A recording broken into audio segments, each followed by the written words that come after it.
Hello, baby ഡോൾസിൻ്റെ പുതിയൊരു വീഡിയോയിലേക്ക് എല്ലാവർക്കും സ്വാഗതം. നമ്മൾ ഇന്നിവിടെ ചക്ക ജാമാണ് ഉണ്ടാക്കാൻ പോകുന്നത്. അതിനുവേണ്ടി നമ്മൾ പഴുത്ത വരിക്ക ചക്ക, വെല്ലം, പിന്നെ നെയ്യ്, ഇത്രയും ഇൻഗ്രീഡിയൻസ് ആണ് ഇതിന് വേണ്ടത്. ഈ ചക്ക നമ്മൾ ആദ്യം ഒന്ന് മിക്സിയിലിട്ട് അടിച്ചെടുക്കണം. നല്ല ഫൈനായിട്ട് പേസ്റ്റ് രൂപത്തിൽ ഒന്ന് അടിച്ചെടുക്കണം. ശേഷം നമ്മൾ അടുപ്പ് കത്തിച്ച് ഒരു പാത്രം വെച്ച് ചൂടാക്കി അതിൽ കുറച്ച് നെയ്യ് ഒഴിച്ചു കൊടുക്കണം.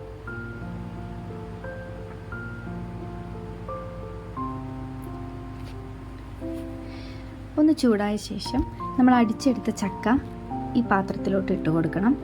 എന്നിട്ട് നന്നായിട്ട് വഴറ്റിയെടുക്കണം.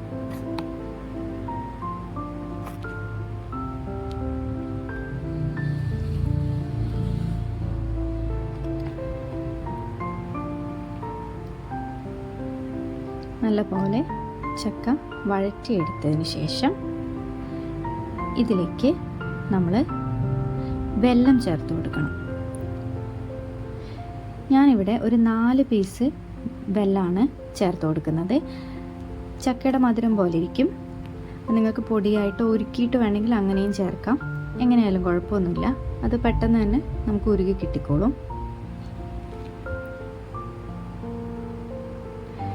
കണ്ടോ, നല്ല പോലെ വെല്ലം ഒന്ന് ഉരുക്കി വന്നിട്ടുണ്ട്. ചെറിയ ചെറിയ പീസുകൾ മാത്രമേ ഉള്ളൂ. അത് നമ്മൾ വേണമെങ്കിൽ ഒന്ന് ഉടച്ചു കൊടുത്ത് അതിനോട് മിക്സ് ആക്കിയാൽ മതി.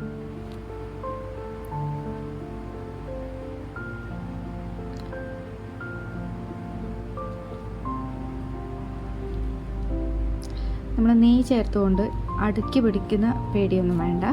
നമ്മളൊന്ന് ഇടയ്ക്കൊന്ന് ഇളക്കി കൊടുത്താൽ മതി.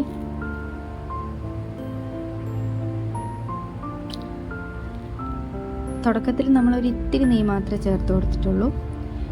ഇനി ഈ വെല്ലവും ചക്കയും കൂടെ ഒന്ന് മിക്സ് ആയതിനു ശേഷം നമ്മൾ കുറച്ചുകൂടെ നെയ്യ് ഇതിലേക്ക് ഒഴിച്ചു കൊടുക്കണം. പാത്രത്തിൽ നിന്ന് വിട്ടു വരുന്ന രീതിയിൽ ഈ ജാമ് നമുക്കൊന്ന് സെറ്റായി കിട്ടാൻ വേണ്ടിയിട്ടാണ് നെയ്യ് ചേർക്കുന്നത്.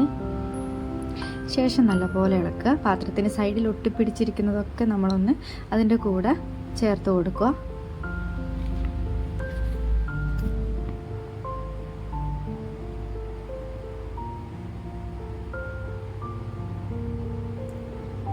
നമ്മുടെ സ്പൂണിൽ നിന്ന് ഇളകി വരുന്ന പാകത്തിൽ ഒന്ന് നമ്മളിത് സെറ്റാക്കി എടുക്കണം. അല്ലെങ്കിൽ മുറിഞ്ഞ് വീഴുന്ന പാകത്തിലായാലും ഇതിൻ്റെ കൺസിസ്റ്റൻസി ഇങ്ങനെ വേണം കിട്ടാൻ.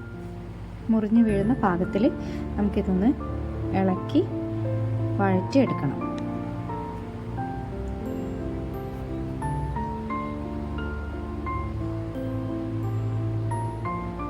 അങ്ങനെ ഏകദേശം നമ്മുടെ ജാമ് റെഡിയായി വരുന്നുണ്ട്.